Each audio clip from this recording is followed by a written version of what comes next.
সহিহ মুসলিমের 6391 নম্বরে বর্ণিত আছে। সাইয়্যিদুনা আবু হুরায়রা রাদিয়াল্লাহু তাআলা আনহু বর্ণনা করেছেন, রাসূলুল্লাহ সাল্লাল্লাহু আলাইহি ওয়াসাল্লাম একবার ভবিষ্যৎবাণী করে বলেছিলেন, লাউ কানা দ্বীনু ইনদা সুরাইয়া লা যাহাবা বিহি রাজুলুম মিন আবনাই ফারিস হাত্তা ইয়াতানাওয়ালাহু। আমি আল্লাহর রাসূল বলছি, আমার এই দ্বীন ইসলাম যদি আকাশের দূরবর্তী সুরাইয়া তারকা রাজির কাছেও থাকে, তবুও পারস্যের এক মহামানব সেখান থেকে দ্বীন ইসলাম এনে মানুষের কাছে পরিবেশন করবে। মনে রাখবেন, ইমাম জালালউদ্দিন সুয়ুতি রাহিমাহুল্লাহ, ভারতরত্ন শাহ ওলিউল্লাহ মুহাদ্দিস দেহলভী রাহিমাহুল্লাহ, মিয়াঁ নাজির হোসেন দেহলভী প্রমুখ মুহাদ্দিসগণ নিজেদের কিতাবে লিখেছেন, সহিহ মুসলিমের এই হাদিসের মধ্যে রাসূলুল্লাহ সাল্লাল্লাহু আলাইহি ওয়াসাল্লাম পারস্যের যে মহামানবের শুভাগমনের ভবিষ্যৎবাণী করেছিলেন, তিনি হলেন ইমাম আবু হানিফা রাহমাতুল্লাহি আলাইহি। সুবহানাল্লাহ। আমরা সেই হানাফি মাযহাবের মানুষ। আমাদের ধর্মের নাম দ্বীন ইসলাম, আমাদের শরীয়তের নাম শরীয়তে মুহাম্মাদিয়া, আমাদের মাযহাবের নাম মাযহাবে হানাফি। এই মাযহাব নিয়ে এত সব বিশুদ্ধগার, এত সব অপপ্রচার। মনে রাখবেন, মাযহাব মানে স্কুল অফ থট, মাকতাবে ফিকর, মতাদর্শ। আমরা হানাফি মাযহাবের মানুষ, তার মানে আমরা ইমাম আবু হানিফা রাহিমাহুল্লাহর মতাদর্শী মুসলিম। তিনি নিজের শাগিরদের সাথে নিয়ে কোরআন হাদিস গবেষণা করিয়ে মসলা মাসাইল যেভাবে সুবিন্যস্ত করেছেন, আমরা আমাদের শারীরিক জীবন সেভাবেই যাপন করি। এজন্যই আমরা হানাফি। বর্তমানে এতেই হয়েছে এক শ্রেণীর মানুষের পেট ব্যথা। মাযহাব নিয়ে কত রকমের সমালোচনা, কত রকমের অপব্যাখ্যা। নাকি ইমাম আবু হানিফার মাযহাবের অধিকাংশ মাসালা কোরআন হাদিস বিরোধী। আজকের ইমামে আজম কনফারেন্সে আমি মোহাম্মদ নাসিরউদ্দিন চাঁদপুরীর দায়িত্ব নিয়ে বলছি, হাদিস পড়তে পড়াতে দুযুগের বেশি সময় কেটে গেল, অদ্যাবধি হাদিস সমুদ্রের কোন একটি হাদিসও হানাফি মাযহাবের খেলাফ পাইনি। অনুরূপভাবে হানাফি মাযহাবের যত মাসলা আছে, সমস্ত মাসলাগুলি কোরআন এবং হাদিসের অনুকূলে আমি চাঁদপুরী দায়িত্ব নিয়ে বলছি। নারে তাকবীর, নারে তাকবীর। আহলুস সুন্নাহ ওয়াল জামাআহ ইমামে আবু হানিফা রাহিমাহুল্লাহ। সম্মানিত উপস্থিতি, ফিতনার যুগ, বিচলিত হবেন না, গলিপথে ঢুকবেন না। হানাফি মাযহাবের ব্যারিস্টারেরা আজও জীবিত আছে। আপনারা একটু পরে দেখবেন, যিনি আমাদের প্রধান অতিথি আল্লামা আব্দুল্লাহ মারুফি মুদ্দাজিল্লাহুল আলী, হাদিসের জাহাজ সুনানে তিরমিজির যে ব্যাখ্যা গ্রন্থ লিখেছেন, আপনাদের সামনে রাখা আছে 20 খণ্ডের হাদিসের কিতাব সুনানে তিরমিজির ব্যাখ্যা গ্রন্থ। একজন মানুষ চাগাতে পারবে না একটা কিতাব। এইরকম 1 ডজনের বেশি হাদিসের কিতাব তিনি লিখেছেন। বলুন সুবহানাল্লাহ। প্যারে হাজিরিন, যারা মাযহাবের বিরুদ্ধে বিষোদ্গার করছে, মনে রাখবেন, তাদের যত মসলা আছে, আমরা সে মসলাগুলি কোরআন হাদিসের সাথে মিলিয়ে দেখেছি। দায়িত্ব নিয়ে বলছি, সব জ্ঞানে বলছি, তাদের মসলাগুলো গবেষণাগত ভুল। আমরা আমাদের হানাফি কেল্লায় লিখিতভাবে সে সব কথা বলেছি। হানাফি কেল্লা কিতাবের 2টি খণ্ডে 20টা মাসআলা আমরা লিখেছিলাম। বাংলা আসাম ত্রিপুরার মানুষেরা ওই কিতাবগুলি পড়ে যখন সঠিক পথের সন্ধান পাচ্ছিল, তারা মনে করলো এর জবাবে কিছু একটা লিখতে হবে। তারা বই লিখলো। 20টা মাসলার মধ্যে মাত্র 4টি মাসলার উপরে কলম চালিয়েছে, বাদ বাকি 16টা মাসলা নিয়ে কোনো কিছু লিখতে পারিনি।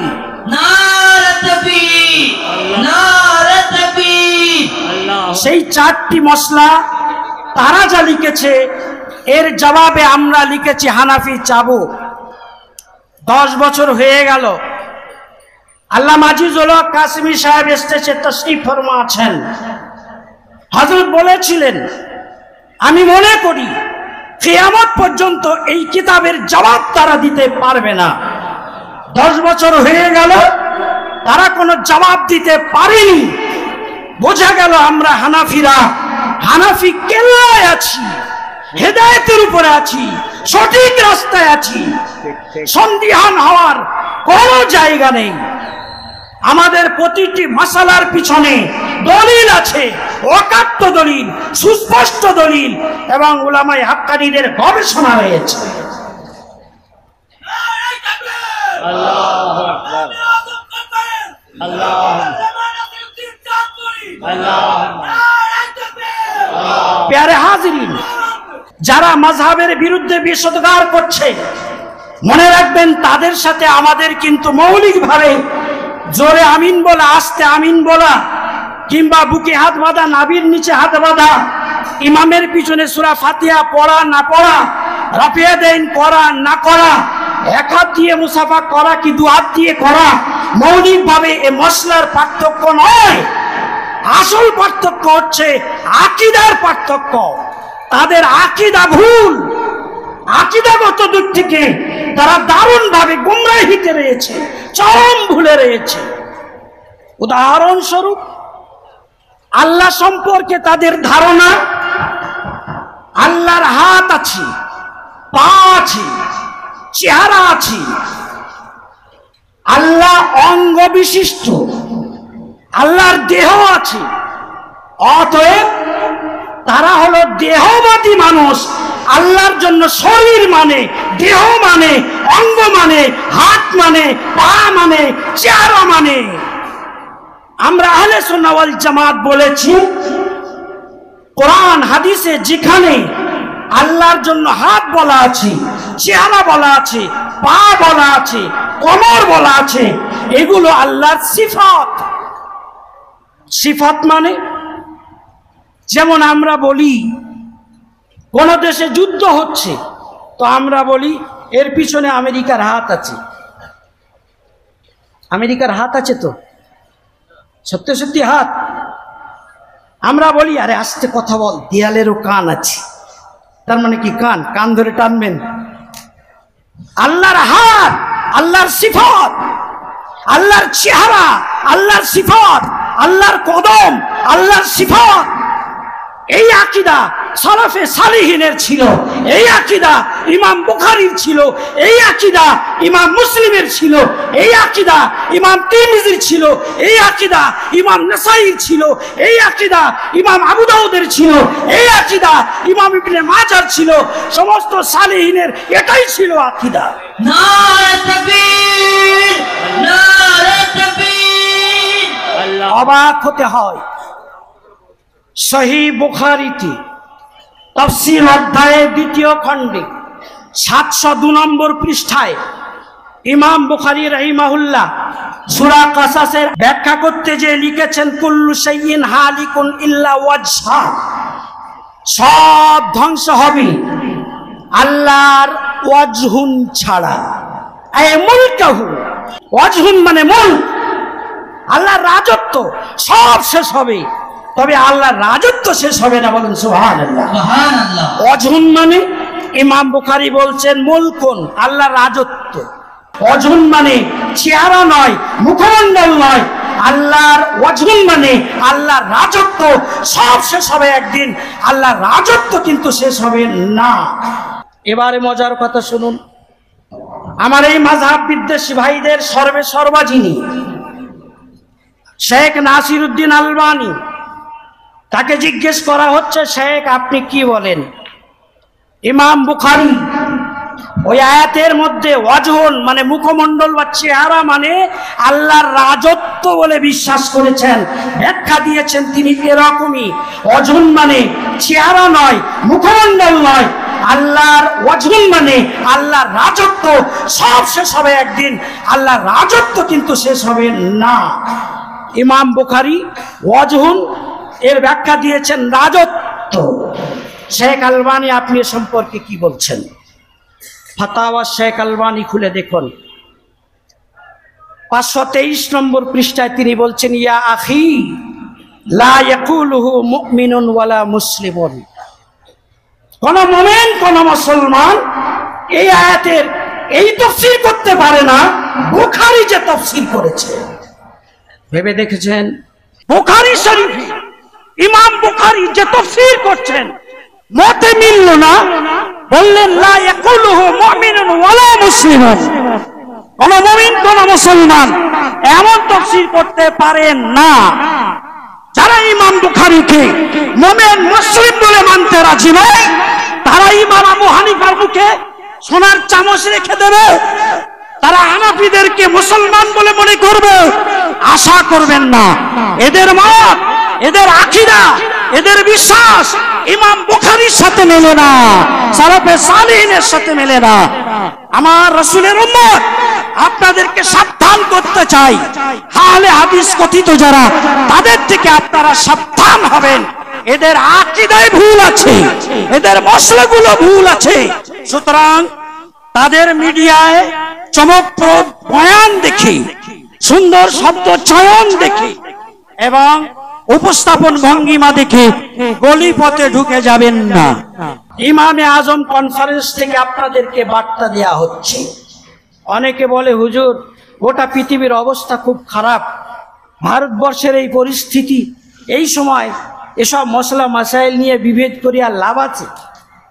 আমরা বলতে চাই এই কথাটা ওই শেখদেরকে বলুন না, শেখদেরকে ওই কথা বলুন যারা বাতিল, যারা না হোক, শত শত নয় হাজার হাজার শেখ মিডিয়ার মাধ্যমে আমাদের যুবকদের ঈমান নষ্ট করে। আর আপনারা উলামায়ে হাক্কানীদের বলতে চান আপনারা প্রতিবাদ করবেন না, সম্ভব নয়। সতর্ক হয়ে যান, সম্প্রীতির সিস্টেম আছে। ধরে নেন অক্ষ সম্পত্তি হাতছাড়া হচ্ছে, অক্ষ কানুন নিয়ে আন্দোলন চলবে, যারা বলে আমরা মুসলিম সবাইকে সাথে নিয়ে আমরা হাজির হব শহীদ মিনার, সব সেখানে হাজির হবে, ওখানে আমরা এক। আমাদের মসজিদ বাঁচাতে হবে, কবরস্থান বাঁচাতে হবে, ঈদগাহ বাঁচাতে হবে, মাদ্রাসা বাঁচাতে হবে, অক্ষ সম্পত্তি বাঁচাতে হবে, সব পথের মানুষ আমরা মুসলিম সবাই সেখানে এক। তবে আমাদের মধ্যে আবার 73টি দল আছে। সুনানে তিরমিজির 2641 নম্বর হাদিসে বলা আছে কুল্লুহুম ফিন্নার ইল্লা মিল্লাতান ওয়াহিদা, সব জাহান্নামে যাবে, একটা দল জান্নাতি, সেটা মা আনা আলাইহি ওয়া আসহাবি, আমি রাসূল যে আকীদার উপরে আছি, যে আমলের উপরে আছি, যে সুন্নাতের উপরে আছি, আর আমার জামাতের সাহাবা যে তরিকার উপরে আছে, যারা সেই আহলে সুন্নাত ওয়াল জামাতের মানুষ, তারা হবে জান্নাতি, বাদ বাকি সব যাবে জাহান্নামে। অতএব উলামায়ে হাক্কানীদের দায়িত্ব 72টি দল সম্পর্কে সতর্ক করা, আহলে সুন্নাহ ওয়াল জামাতের আকীদার উপরে থাকবেন। শাহুল্লাহ মুহাদ্দিস দেহলভী পরিষ্কারভাবে লিখেছেন 4 মাযহাবকে যারা সঠিকভাবে ফলো করে এরাই হচ্ছে আহলে সুন্নাত ওয়াল জামাতের মানুষ। যারা 4 মাযহাবের বহির্ভূত, শাহুল্লাহ মুহাদ্দিস দেহলভী বলেছেন তারা আহলে সুন্নাহ ওয়াল জামাতের অন্তর্ভুক্ত নয়। প্যারে হাজরিন, কথা দীর্ঘায়িত করব না। আমাদের হযরত আসবেন, হাদিসের জাহাজ, আমি আপনাদেরকে বুঝাতে অক্ষম। দারুল উলুম দেওবন্দের হাদিস বিভাগের প্রধান অধ্যাপক, তার লেখা আল আরফুজ জাকি, জামে তিরমিজির সরা 5টি সেট আপনাদের সামনে রাখা আছে। বাংলার বিশিষ্ট 5 জন আলিমের হাতে হযরতের হাত মারফত তুলে দেওয়া হবে। আপনারা অপেক্ষা করুন, দোয়া করুন। আমাদের আকাবির বুজুর্গানে দিনের মধ্যে এ ধরনের হাদিসের জাহাজ, ফিকহের জাহাজ, তাফসীরের জাহাজ এবং ইলমের জাহাজ যারা আজও আছেন, আল্লাহ তাদেরকে বহুদিন বাঁচিয়ে রাখুন। আমিন। তাদের ফয়েজ ও বরকত হাসিল করার তৌফিক আল্লাহ আমাদেরকে দান করুন। আমিন। এই জামিয়া নোমানিয়া আপনারা দেখছেন, এটা আমাদের মাওলানা বিভাগ। এদিকে আপনারা দেখছেন মাদ্রাসার মসজিদ হাফেজ বিভাগ। মাত্র 5 বছরের মাদ্রাসা, প্রতিষ্ঠানের প্রতি সুনজর রাখবেন। আল্লাহ রাব্বুল আলামিন আপনাদের আশাকে কবুল করুন। আমিন। আপনাদের আপ্যায়নে কোনো ত্রুটি বিচ্যুতি হলে ক্ষমা সুন্দর দৃষ্টিতে দেখবেন। ওয়া আখিরু দাওয়ানা আনিল হামদুলিল্লাহি রাব্বিল আলামিন।